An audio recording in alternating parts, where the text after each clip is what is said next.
This is the Speak For Yourself podcast featuring the best of Colin Cowherd and Jason Whitlock. I'm your host, Jason McIntyre. Taco Tuesday at Fox. Whitlock's back, and the NBA Finals are rapidly approaching. Can't wait for my Warriors to dominate Game 1. Here we go. Cowherd says he is pro-crazy, but doesn't like Russell Wilson being the target of Richard Sherman's barbs and thinks quarterbacks are just different. Whitlock, the biggest Tiger Woods fan I know, says that he's glad it wasn't alcohol-related, but rather prescription medicine. Plus, Fox NBA analyst Chris Broussard thinks that the finals loss would take LeBron out of the GOAT conversation, and he's not wrong. Former Super Bowl champ Eric Davis believes Giants CEO John Mara was the first one to be honest about how he feels about Colin Kaepernick and their team with his latest comments. Former NBA champ Eddie House breaks down why Kyrie needs to outplay Steph Curry if the Cavs are going to win the finals. Plus, big deal or no deal that Steve Kerr will not be coaching in the finals. Ready for Speak For Yourself? Cowherd and Whitlock, take it away. Hello and welcome. Joining us now today is former Super Bowl champ Eric Davis and the founder of the Big League, Jason McIntyre. We begin with Tiger Woods, whose police report for his DUI arrest Monday was released with a few interesting details. Woods claims that alcohol was not involved, was confirmed as he blew a .000 on a breathalyzer test twice. The report also says that Woods was asleep at the wheel and had to be woken up while his car was still running with its brake lights and right turn signal on. Glad to use your turn signal, Tiger. For his part, Tiger released a statement saying, quote, "I understand the severity of what I did and I take full responsibility for my actions. What happened was an unexpected reaction to prescribed medications. I didn't realize the mix of medications had affected me so strongly." Colin, what's your reaction to Tiger's apology and the police report? It's serious. It's almost like if it had been a DUI, I could say bad judgment, extra glass of wine. But back in 2009, he had a Vicodin Ambien situation, then this, then a TMZ report today, girlfriend saying she was told about it in a mall. She started screaming, "I told you so, I told you so." We've seen 4 or 5 years, surgeries, difficulties. Jack Nicklaus's quote today, "He needs help, I'm willing to provide it." Like, I'm hearing insiders, people that know him, with him, stay the night with him, are buddies with him in businesses, show concern. So as somebody from the outside, I'm gonna go to the people that know him. And the people that know him are concerned. So am I. Listen, I just want to add, there's no bigger Tiger Woods fan in the world than me, Yes, so there may be a little bias here. I'm actually glad it wasn't alcohol. And again, I have empathy for Tiger. And again, I don't want to make an excuse or rationalize because it was serious what happened here. But I'm glad it wasn't alcohol. The guy has been having surgeries constantly. That will get you hooked on medications, prescription medications. And so to hear the people close to him say, "Hey, look, I told you so," or "I've been concerned," I think Tiger's issues are physical and mental. If you go through that much pain, I can see how, again, you get attracted to prescription medications. I'm not trying to excuse it, but I'm glad that it wasn't alcohol. I'm with you on the alcohol aspect of it, because yesterday I was saying if that's the case, that's stupid and we don't know. And I didn't want to tack this on top of the fact that his life is spiraling down. And I think that's how a lot of people were looking at it. I'm glad that it wasn't alcohol, because that's just a stupid mistake that he could easily avoid. We did mention the surgeries. I'm with you on that, Whit. I played with a guy, and I use his name, Jason Peters, because he's admitted it. After having surgeries, after having a lot of the pain and the mental aspect of not being able to do what he was accustomed to doing, he got hooked on the prescription drugs. Tiger's been going through a whole lot. That could be the case. And it's one of those things that it's a silent killer. We would never know. Only people around him would know. Hopefully that's not the case. But also, you have to take into account that you can take medication, and depending on the mixture of it and whether or not he had eaten, it's 3 o'clock in the morning. Who knows how it affected him. So the people that are around him that know if he has drugs, hopefully, if he has a drug issue, hopefully he can try to find a way to get off of it, but I've seen that happen. I feel so bad for Tiger Woods, guys, at this point. It's been a decade of pain for him, really. He loses his father, loses his wife. Now he loses his body. He can't play golf. He forfeited his wife, though. Well, he screwed that up badly. But he looks in the mirror in the morning, and he says, who am I? His whole image has been crafted by agents, sponsors. His dad essentially made him a robot when he was a young kid. Golf, no friends. Where's his support system? Who's here to help him? You talk about I'm sorry, some support. I can't feel sorry. I'm sorry. I can't feel sorry for Tiger. I can't feel sorry for him. No pity? No. You know what? Now, the loss of a father, I haven't done it. That right there, I get you. I have no idea what that pain feels like. That I definitely have empathy and sympathy for. But everything else that's happened in his life, guys play and they get injured. And a part of their career go. His family life, that was on him. These are things that he had control of. You don't have control over the injuries as much, but Tiger did a whole lot of good. If his body failed him at a certain point, I'm not going to feel sorry for him. And I'm not going to sit here and feel. I would feel sorry for him if he's been trying to get some help off these drugs. He needs some help and he can't find that help. Okay, but as far as his sport, I don't feel sorry for him. Well, I mean, his mugshot now. It's going to be part of the story. That part I feel bad for. I mean, the mugshot, like I look at that and I think, oh, God, that's a smoking gun thing. That's part of the legacy with his U.S. Opens, with his Masters. I always feel like to be great, almost like child musicians. We always use child actors, but acting, you don't have to start at 8 to be a great actor. In music, generally, like a tennis or sports, you have to get in it pretty early. I mean, the dad's got to be there, the mom's got to be there, somebody's got to be there. And then all of a sudden, if you go physically, which Tiger did, oftentimes you're left with, at a very early age, 29, 30, 31, Tiger's case 33. Okay, I can't do what I'm basically defined by. There is part of me that thinks this is the downside to being great in music or sports. You have to go all in really early. That's part of being an athlete. As human beings, you can be average at everything as a human being and survive. We're the only species on this planet that doesn't have to be great at something to survive. So when you find your niche that young and you're great at something, you're right. But that's the problem. It has a shelf life. What does he do? But that's every athlete. It has a shelf life, and that's a part of it. Human beings. Again, I guess I do have some empathy for Tiger because, again, I always felt like we celebrated his dad and his relationship with his dad. But there is something to, you took a 5 or 3-year-old and gave him a golf club and made that his life. You know, at 3, 5, however old he was, the 3-year-old fight, he didn't get to make that decision. Someone else made it for him. And we've been having a discussion about a basketball dad who gave his kids a basketball at an early age and seems to be controlling them. And it looks all great when you're winning majors and you're winning championships and you're making money. But we never really know what the pain is underneath all that. By the way, his father was a military father. Rigid, a militaristic approach to life, regimented. That's not a knock. That's what creates our 5-star generals and our great military people. But a 3 or 4 or 5-year-old boy, military father, get up, golf, golf goes away at 30 emotionally. That's a big hole. This is why Tiger's chasing being a Navy SEAL in the last This is why Michael Jordan and Brady and others have said, yeah, he was socially awkward. Well, of course he was socially awkward. You were out going on dates and doing things. He was golfing at 4 and 5 and 6. I do have some empathy. The NFL, where Giants co-owner John Mara said yesterday that there would be a fan backlash if the Giants signed free agent quarterback Colin Kaepernick. Now, Mara says fans have sent him email asking the team to stay away from Kaepernick after he took a knee during the national anthem last year to protest police brutality. That did not sit well with Cap's former teammate, Torrey Smith.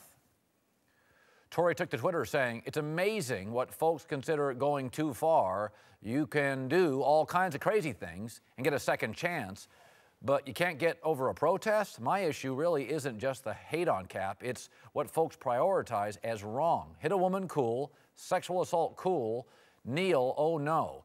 Whitlock, should NFL teams get over Colin Kaepernick's protest?" Key word in that Torrey Smith deal was took to Twitter. And that lets you give an indication of how much depth there was to his opinion. There was virtually none. This analogy that somehow the NFL or anybody is cool with sexual assault or domestic violence, that's just not true. It's a bad analogy. Greg Hardy is 28 years old, has more football talent than Colin Kaepernick. He's out of the league.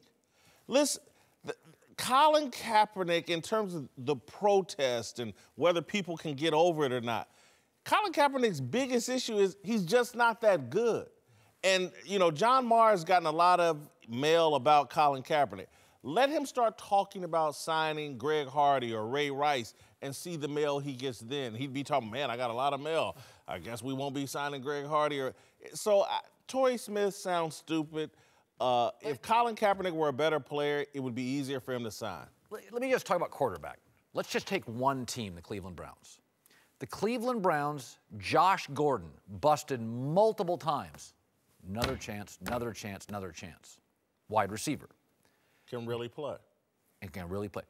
Johnny Manziel never busted anywhere near. No. Johnny Manziel reportedly came to practice, buzzed, and he is out of the league. Now it's just beach parties.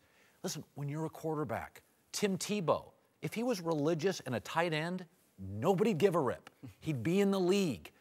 We judge and we're harsher on quarterbacks. This league has always been unfair to players. It's not the NBA. It's always been unfair. You can cut them, you get hurt, you have contracts now where I can not throw you the ball and not pay you. It's not fair to players. Quarterbacks can do stupid things also and still get second chances. But you better have what's considered an elevated sense of talent. Johnny Manziel can't get a sniff. Well, Johnny Manziel is just not a good player. That's not a good example. He couldn't play in the NFL. How do I know he's never played a full season? I don't even know if he's a good player yet. Well, he hasn't had, and a lot of that is on Johnny Manziel. Yes, no question. When given the opportunity to be the starter, then he went off and decided, I'm going to go in the champagne room and pop bottles. That's on him. That's just a dumb decision.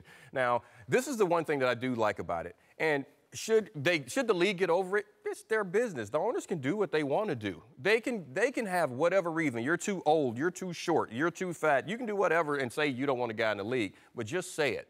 John Mara, I mean, as passive-aggressive as it was, I mean, it was soft as baby poo, but he at least said it out loud. He basically said, for no reason, he came out and said, we don't want this guy on our team. This is an entertainment business, and we don't want Colin Kaepernick on our team because of this. Now, he hid behind that the fans are writing in. He hid behind that. That's what I'm saying. Very passive-aggressive, but he at least said it out loud. All the other owners are saying, oh, it has nothing to do with this. At least someone finally said, the reason I don't want him on my team. That's exactly what he said. I think people, no, I don't think all the other owners are saying that. They haven't said anything, but again, they are in the entertainment business to sell a ticket. But look at the name that came out. You understand that Mara name in the league and what he's doing? That name carries so much weight. So when he says it, there are just a couple of names. When they say it, that means the league is doing it. Here's why you don't have to get over it. Think about this, right? You're an owner. You're hiring a potential employee. Colin, you hired someone to run your website. You look at their social media accounts these days, right? That's what you do. You look at their Facebook. Yep, no question. What are they passionate about? Have you looked at Colin Kaepernick's Instagram lately? No football pictures for over a year. None. No working out. Well, hold on. Oh, no, I can't hold on. No training. No anything. Listen, and that's a legitimate question. Everyone, I'm not ripping him. I'm not ripping him. But no, he needs to hold a press conference. But guys, everyone keeps stop it. Everyone keeps saying that he's supposed to have football on his mind 24/7. No. If you're hiring a quarterback, once on his mind. Hold on. Everyone's like, he's more passionate about that. How many? There are guys that spend more time in the strip club than they spend in the meeting room, and no one says that they're more passionate about that. There are guys that spend more time. There are guys that spend more time in the bars than in. Are they quarterbacks? Great ones. I've played with some that have played in Super Bowl. But we live in that spent more time in those other two places. But no one questions their desire. In the social media world, you are what your LinkedIn says. And Eric, I'm not ripping him for this. If that's what he's about and that's what he's passionate, that's great. Do that. But as an employer, I don't know that I want that guy as my third-string quarterback. And you know what? And that's okay. All I'm saying, I like the fact that at least Mara came out and said it. That's all. I'm not saying that they have to change their stance, but don't blame it. Don't hide behind it. Was it like Maya Angelou or somebody said, people tell you what they are, believe them? Yeah. Somebody said that. Kaepernick, that's why I keep saying Kaepernick. Just hold a presser and talk football. And if people like me say, what about this? Say, man, I can't wait. I'm working out. He has to clarify what he is. By the way, this is why people have PR staffs. It's why Fox has PR. It's why my former employer has PR. To clarify muddied situations. Talk some football. Not all day, some football. We just saw this with Odell Beckham last week. We ripped him for missing OTAs. What does he do the next day? Show up with Chris Carter and working out. And that's great. Yeah, by the way, we all love that. Most of us said, you know what? I can live with that. He clarified it. Hey, I'm working out trying to get better. That was fine when he wasn't and there I'm in the not first ripping place. That's okay. That's not a quarterback. All right, welcome back. We're joined now by Fox NBA analyst Chris Broussard and former NBA champion Eddie House. Let's talk hoops. The NBA's two best players are facing off in the finals, and Sports Illustrated writes that the series will be defined by how Kevin Durant matches up with LeBron James, both mentally and physically. Durant, whose offseason signing was expected to establish a Golden State dynasty, is still searching for his first career title. But King James has his own goals, mainly chasing a ghost, Michael Jordan. So, Colin, with all this at stake, whose reputation would take a bigger hit with a loss in the finals, LeBron or Durant? Durant. Listen, LeBron's got one obstacle left, Jordan. It's been established he's great. Nobody here would deny that. He got one obstacle. Durant, I don't even know if he's reliable in this spot. I mean, what at this point, he's less than Dirk Nowitzki. You put him up and ask NBA guys all time who you take. Durant's more talented. Most people would say, well, Dirk carried a team to the finals. He's not to Dirk yet. Happiness is based on expectations. One guy has the chosen one tatted on his back and calls himself King James and is chasing Michael Jordan. If he loses this final, it's going to be damn hard to ever catch Michael Jordan.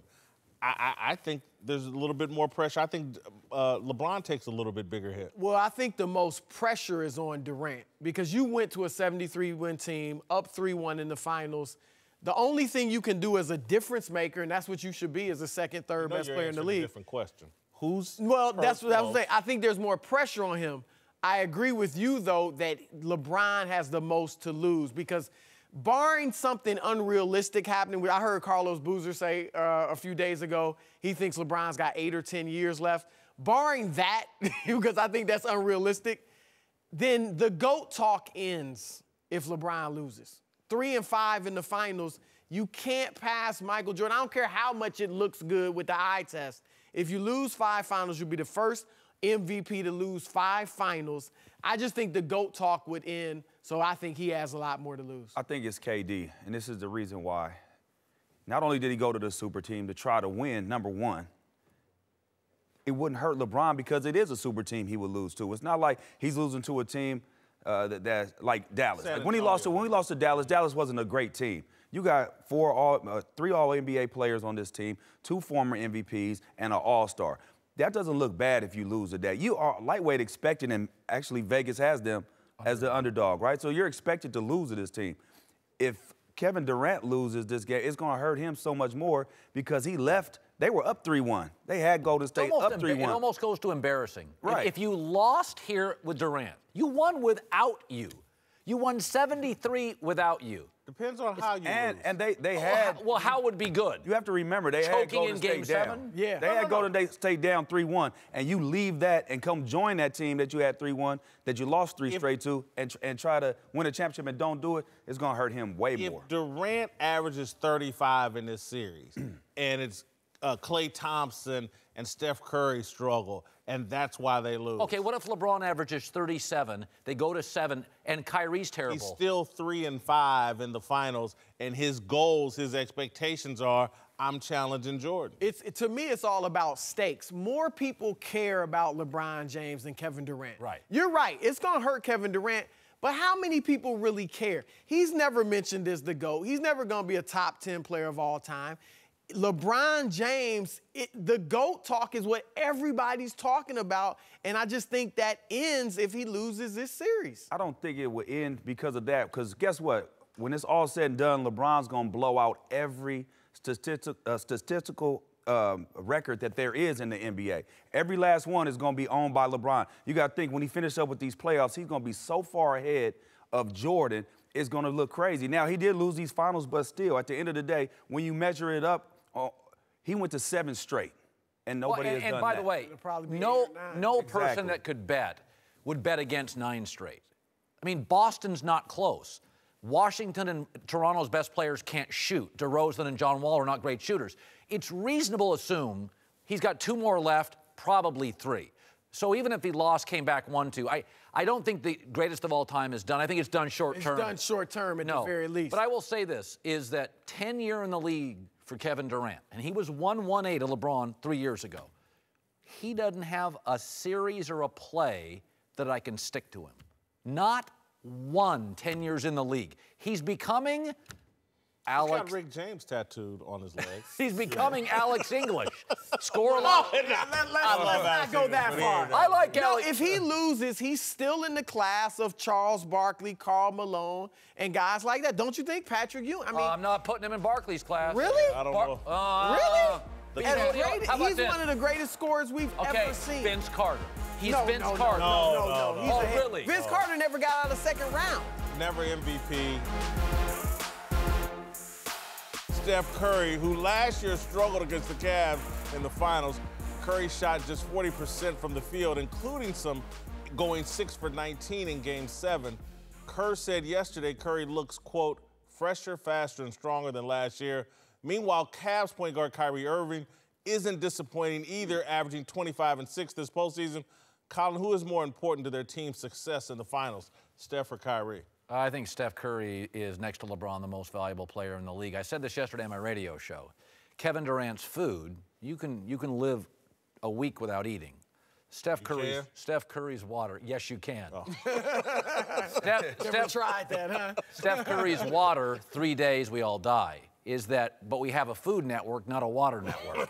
The reality is this team is 90% Steph. He's the best passer, the best ball handler, the best distributor. I think he's the best clutch player for them. I think he has one of the highest IQs I've ever seen from a player. His spacing is tremendous. Listen, he led the NBA in plus minus. It's not a coincidence. In the finals they won, he was plus 52. In the finals they lost, he was -8. As he goes, the team goes. He wasn't the MVP when they won. Andre Iguodala was. So we've seen them win a title without Steph at his best or the best player. Look, LeBron James is going to need terrific effort, performance, efficiency from Kyrie Irving. I think it's Kyrie. He's more important to these finals than Steph Curry. I agree that Steph is the Warriors MVP in my opinion. Even though he may not be the best all-around player, that could be Durant. But Kyrie is more important to the Cavs in my view. Because if Kyrie doesn't have a great effort, then who else are they? Obviously, LeBron will do his thing, but who else? Kevin Love is going to, in my opinion, he's going to struggle because Draymond Green is going to defend him. He held him to 8 points a game. I know Love's playing his best basketball, but Draymond's going to be in him, and I think he's going to give him problems. So if Kyrie doesn't do it, it's all LeBron. If Steph doesn't do it, I still have KD and Klay, who I know has been struggling, but Klay is capable of getting it going. And then Draymond to a lesser extent. So I think they've got more weapons to offset a struggling Steph than Cleveland does. Steph doesn't have to come out and be ultra-aggressive. Like Kyrie has to be ultra-aggressive. If he's not, then the Cavs are going to really struggle because Kevin Love has to get the ball to him to score. Kyrie is the guy who creates and can score on his own. And if he doesn't have that going, then all the onus is going to fall on LeBron. And I don't think LeBron by himself is going to get it done. You take Kyrie off of the Cavs, they're in trouble. You could sit Steph for a whole quarter, and I think Golden State will still be able to rock and roll and do what they do. What is interesting is Golden State should lower LeBron's efficiency numbers. Between McGee and Zaza at the rim, Draymond and Iguodala on the wing, they'll at least be annoying. Like Boston had nobody to annoy him and then nobody at the rim. My guess is Kyrie, I think I flipped during this conversation. I think Kyrie, huge. So you agree with me, Warriors in 5? No, I don't agree with that. No, I say 7. Warriors in 7? No, Cleveland in 7. Warriors in 5. You heard it here first. Golden State's still unsure of who their head coach will be for the finals. Steve Kerr has been absent from the sidelines because of complications from back surgery. And when he addressed the media yesterday, he didn't completely rule out a return for Game 1 Thursday. Yeah, I'd like to tell you I'm ready, but I'm not ready to coach yet. I'm still feeling a lot of effects of what I've got going on. I told the team the good news is the team's really healthy. The bad news is the coaching staff is dropping like flies. So as of right now, I would not coach Thursday night. But it's still up in the air. Yeah, still waiting for. All right, Whitlock, concerned Steve Kerr wouldn't coach Game 1? No, I'm not concerned about it at all. I don't see it as much of a distraction. They've been dealing with this for 2 years. And whoever's been sitting there, Luke Walton, Mike Brown, or Steve Kerr, the team wins. This is a well-constructed team with a defined personality and some maturity. Two players' sons on the team. They know what they're doing. I'll say this, though. I think Ty Lue's better than I thought. He's had some moments I've thought, he's really low expectations. Well, I didn't know much. It was kind of like, was he friends with the players? David Blatt I thought was fine. I've had a lot of people I've talked to in the NBA. Ty Lue's the real deal. He can coach. Secondly, LeBron may be the best player coach in the league on the floor. So you're facing a good coach and the best player coach in the league. There's going to be a moment in this series where you're going to miss Steve Kerr. We're not paying these guys $6 million a year because they don't know what they're doing. Brad Stevens and Popovich and Carlisle aren't the only guys that can coach. So can Stan Van Gundy, so can Ty Lue. So coaching matters. It matters. There's going to be a series, a moment. I mean, let's be honest. Our entire lives, finals usually become 2 or 3 different series. Games 1 and 2 aren't 3 and 4, aren't 5 and 6. They shift based on personnel. I mean, I've watched finals my whole life. Game 7 never looks like Game 2. Just the way the series work. It's over in 5, Colin. I think where it's going to be a distraction is if it goes deep. Game 1, there's not going to be an issue. I think the team will be able to play through it, but then it starts getting Game 6, Game 7, and Kerr's not on that bench. The common effect he has on his team, they're a well-oiled machine. We all know that. Right. So they're going to do what they're going to do, but in those tight situations, coming out of timeouts, is Mike Brown going to be able to have the confidence and draw up a play and the team believe in that? That's the one thing I want to see. Do they really believe in Mike Brown like in your life, in your career? Yeah, you damn right it does. In a late series, where does a coach matter? Man, coming out of timeouts, knowing when to call a timeout, knowing when to sub, when not to sub, let a unit go out there and do what they doing, just like Ty Lue did in the Indiana series, in that game where they were coming back and Kyrie and Kevin Love, they're on the bench. An immature and inexperienced coach will go up and say, "Oh, I got to get my starters back in," and that messes up the whole rhythm. So I think that's the time where it's going to be a distraction if it Warriors gets deep. In 5, Steve. Well, that's your point. You said inexperienced coach. Mike Brown's experienced. It's not like Luke Walton or another assistant they've thrown in there. He's coached in the finals. He also has intimate knowledge about LeBron. He coached LeBron for several years. Maybe that comes into play with some of their defenses. So he's more of a defensive coach. The offense you don't really have to touch. You're right about the out-of-bounds plays and things like that. That's big. But this is a veteran head coach who's coached some of the best players of all time. Kobe, LeBron, now Durant. Let me 6 and 7 will be on NBA 2K. Do you trust it? We got to go. This is the Speak for Yourself podcast featuring the best of Colin Cowherd and Jason Whitlock. I'm your host, Jason McIntyre. Thanks for listening, everybody. Only 2 more days until the finals. Hang out with your family and friends and then get hunkered down in front of that TV Thursday night. In the meantime, our podcast can be found on Apple Podcasts, SoundCloud, and YouTube. And, of course, hit us on social media. See you tomorrow.